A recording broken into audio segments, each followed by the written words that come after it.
Hi, it's May. I recently did a video on confidence, how to get and stay in the flow of confidence. And I got some really great comments, thank you. And in those comments, people were asking me to go another level deeper and give more about the how to feel confident, display confidence, give others confidence. And that's what this video is about. So I'll take each of those in turn, and let's start with, how do you feel more confident? I have 5 strategies to share with you. The first one is stay between your ears. This comes from my daughter, who recently attended a basketball camp where the instructor was talking about staying between your ears being critical in terms of doing what you want to do and not worrying about what others think. Wonderful, right?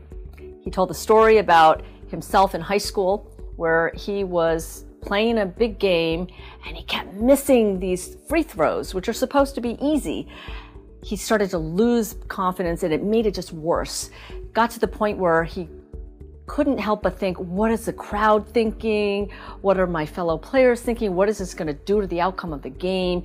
And it just got worse and worse until he realized that he had to stay focused on what was between his ears, which is simply stay focused on his task at hand and what he is trying to do. After that, he started to make his shots and it was all good.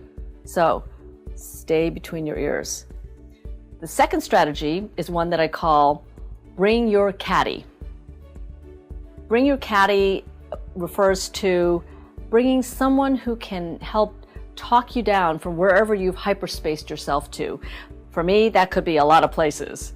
And it comes from having recently been watching the Masters and realizing that the coach for these players doesn't walk around with the players. It's the caddy that does. And the caddy does much more than simply select clubs and hand them to the player. The caddy is there also to provide moral support, reaffirmation, and to help the players keep their confidence up.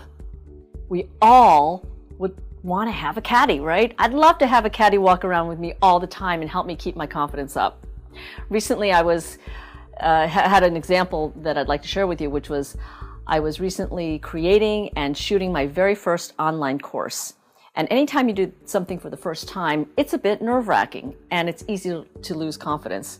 And fortunately, I had my caddy there, Mickey, who's my digital media strategist. I'm not sure he knows I'm referring to him as a caddy, but it's a positive thing. And he helped talk me down from worrying, oh my gosh, did I consult with this person? I forgot to ask that person this. Will this be useful? Etc., etc. So very useful. I highly recommend having your caddy if you can bring one along. Third strategy is to do something physical. What I like to do in a meeting, for example, or if I'm about to give a talk and I'm feeling a little unconfident, I need that extra boost of confidence, I like to breathe. I take 3 cleansing breaths and find some excuse to stretch. So breathe and stretch. You'd be amazed what you can get away with in a meeting. Just, try it. You've got a lot of flexibility to work with there.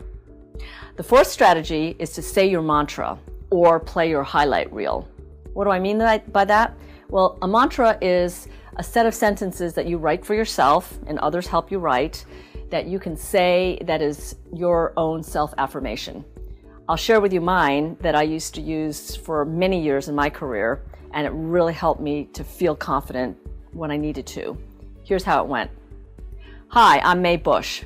I'm very good at my job. I'm as good as any of them and better than most. I'm calm, cool, and confident, and I know what I'm talking about.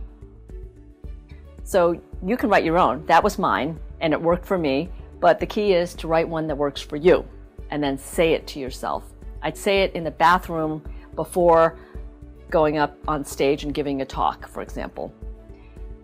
The highlight reel, on the other hand, is something that my clients seem to really like and find useful. And that's simply taking the mental video clips of yourself in your very best, when you're in the zone, when you're just doing great stuff and feeling super confident, and just putting them all together in a highlight reel that you can play to yourself, whether with your eyes closed, eyes open, but that gives you that boost of confidence. So remember those times when you were really feeling strong and confident in your zone, and put them together, bam, bam, bam, and then play it for yourself. The fifth strategy is best used when you're about to go and make a speech or give a presentation in a meeting. And that is simply to know your opening lines cold. That will give you a huge amount of confidence and get you off on the right foot, and then you can just take it up from there. So those are 5 strategies you can use right away to help feel more confident. Now let's move on to how do you display confidence. I'm going to share with you 3 strategies that I developed from the time when I was in banking. And just to give you the backdrop, I was already a very senior person at the time, already a managing director, and I had a team working for me covering most of Europe. Most of the team were male and taller than me. Some would say most people are taller than me, but there you have it. So when we walked in to meet with clients, I discovered that oftentimes my juniors had to explain to their clients that no, they had brought the big boss in to meet with them, that I was the boss. And I realized it was not helpful to my team, and that I needed to up my game and display the kind of confidence right up front that their boss, the senior person, should have. So that's where I started to be much more intentional and conscious about how do I best display confidence when I'm walking in to a new situation, to a situation where I'm entering a meeting room, perhaps meeting people for the first time at a senior level. So the first strategy that I used was how to enter the room. I know it sounds simple, but it has a few steps. So I would, before going in, actually remind myself, okay, I'm going to be on now. It's showtime. And I know what I'm going to say. So I'd have it all ready in my mind, and I would prepare the first thing that I was going to say beforehand.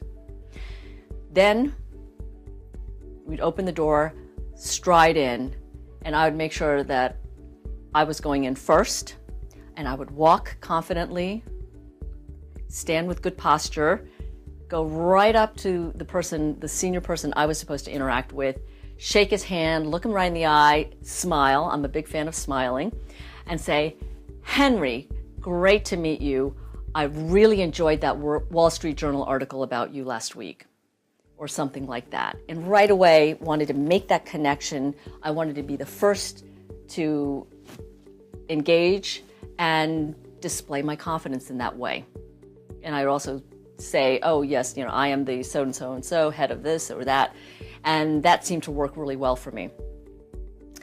The second piece of the strategy, or the second strategy, was then when we all sat down, then it was about how I physically appeared in the room and how I utilized the room. And in terms of this strategy number 2, it was all about first taking up my space, making sure that I had a proper space at the table, that I was sitting upright, sitting straight in my chair, full on, and taking up that whole piece of the waterfront, if you will, of my side of the table. Whatever I did, I was not going to perch on the corner or kind of, sit on, squish to one side. I was going to take up my space and then make eye contact, really important. Now, I'm assuming that you're not in a culture where eye contact is a negative. So that case aside, it's really important to look people in the eye, not in an aggressive or threatening way, but in an open, engaged way, like you're really, really interested, which you ought to be. And then in speaking, I'd make sure that I was speaking deliberately and making statements as opposed to bringing the tone up at the end of the sentence. When you do that, it turns into a question. It doesn't display confidence, it's the opposite. So I was always making statements and sounding professional. Then the third strategy that I employed was to really came into play when I was being challenged. No matter how senior, great, or not great we are, we're always going to come up with situations where we are being challenged in a meeting by somebody else. And in those situations, what I found to be critical is to keep your cool and just not bat an eyelid. Nothing like that for everybody else to say, wow, how professional. She's really comfortable in her own skin. And so you could say any number of things, maybe even something like, David, that's a really interesting point. I hadn't thought of that before. What does the rest of the room think? Or can you tell us more about that? Or have you thought about it in this following way? However you want to do it, it's a little like Tai Chi. They ping one at you, and then you gracefully send it right back without batting an eyelid. So you can find your own way to do that, but above all, you got to just keep your cool. So those are 3 strategies that you can start employing right now to help display your confidence.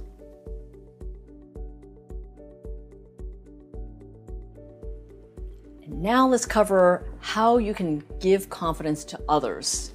This is my favorite part because when you give confidence to others, you gain confidence yourself and it creates a really positive, virtuous cycle. Now, as you're doing this, very useful first to figure out any kind of background because that'll help you help these others much better. So find out why they are feeling unconfident. Is it because it's the first time they've done this? Or maybe the last few times they've done it, it hasn't gone so well. Or maybe they just don't feel prepared. So knowing the background, it'll help you give them better advice. In any case, here are 2 kinds of situations and strategies that can help you to give confidence to others.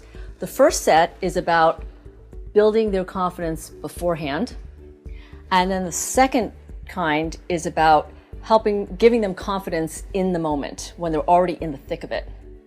So on this first part, helping them to build confidence beforehand, I'm reminded of when I was just starting out in banking and I was about to get on a conference call in a few days' time to explain my analysis to a client. I still remember the client was J.C. Penney. And I was so nervous, had never done this before. And my boss at the time, Madeline, was fantastic. And she did the following things to really help build my confidence from pretty much 0 to a pretty high level today. So what she did was, first, she helped me develop the tools and gave me the training so that I knew how to do the analysis and I knew the nuts and bolts. Then what she did was gave me the opportunity to practice. She and I sat down and she had me do a run through, a dry run of how I was going to present to the client. And then she gave me feedback. So she watched, listened, and gave me feedback. And the way she gave me feedback was so constructive. She used only positive, constructive words and never showed a moment's doubt or hesitation.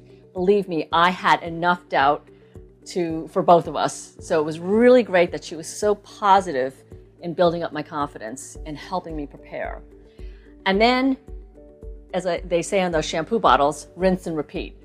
Did that several times before the big day. And when that day came, she sat with me.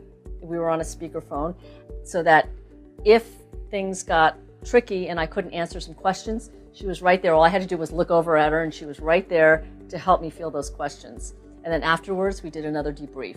So it was a really positive, confidence-building kind of situation. And if you can do that for someone else, they will really appreciate it. And that's a gift that you're giving them of building their confidence. Now, when it comes to giving people confidence in the moment, I've got 3 strategies to share with you there. The first one is to tell them a story. So once you know what the situation is, then you can find just the right story to tell them to give them that boost of confidence. And the example that comes to mind here is the time when I was about to give a speech in front of 500 people at a big conference in London. I was so nervous. And about 45 minutes before the speech, I all of a sudden started getting worried that I hadn't quite got the flow right, or maybe it was too simplistic. And I was going off into hyperspace all by myself, sitting in the waiting room. So I thought, I know, I'll phone a friend. I'll call my husband, and he can talk me down from here. I call. He is not home. Who's home but my daughter, Kristen, who's 7 years old at the time. So Kristen says, "What's wrong, Mommy?" Because you can tell I don't sound like my normal self. I said, "Well, Mommy's a little nervous because she's about to get up in front of lots and lots of people and give a speech. I'm very nervous." And she said, "Oh, don't be nervous, Mommy. I was just in this situation last week. I was dressed in my brownie outfit, and it turns out that Wednesday wasn't brownie outfit day at all, so I was the only one in the brownie outfit because Daddy didn't know about that. And I was scared to go in the room," she said. And I said, "Well, what did you do then, Kristen?" She said, "Well, I went in anyway, and nothing happened. It was okay. And then I turned around, and I saw Olivia walk in. And Olivia was also wearing her brownie outfit, so it was even more okay. So, Mommy, you can do it. Go out there. It's okay. It will all be fine." And just as an aside note, Olivia and my daughter were the only two in that class whose fathers were looking after them. So, note to self, those guys need to get in the grapevine. But coming back to the story, it was the perfect story. I'm thinking, oh my goodness, my 7-year-old has just found the perfect story to tell me so that I can get out there and do my thing and feel confident and feel okay. So if my 7-year-old can give the gift of confidence, surely you can too, and find just that right story. The second strategy in the moment for giving confidence is getting the person to do something physical. And two ideas I really like are, first, the one from RADA, which is the Royal Academy of Dramatic Arts in London. They taught this one strategy, which is about starting up curled up in a ball and then expanding. So it's just small to big. And so when you do that physical expansion, you can't help but feel really strong and powerful and confident. Try it, it's great. Looks a little funny, so you want to do it backstage before you get in front of the people. Then the second one is one that a friend of mine, Cheryl Dolan, teaches, and that is about getting on a Swiss ball, you know, the ones in the gym, and sitting on it and bouncing. And you just bounce for about 2 or 3 minutes, and that aligns your neurological system so that when you get up off the ball, you stand there and you will feel so rooted to the ground and really, really confident, and all your nervousness will have disappeared. And if not, then that means you need to bounce some more. So do something physical like that. Second strategy. The third strategy is what I would call be the caddy for them. You remember in the video about in the earlier part of the video where we talked about how do you feel confident yourself? Well, you can be the caddy for someone else, and that's a great feeling too. And then, no matter what else, a final strategy for all situations is I find it's so great if you can get the person to laugh. It's very hard, maybe impossible, to feel unconfident when you're laughing and having fun. So important to help them to have fun. Now, what I want you to do is I want you to go out there and use these strategies so you can feel confident, display confidence, and best of all, give confidence to others. And then I'd love it if you could share your best strategies for confidence in the comment section below.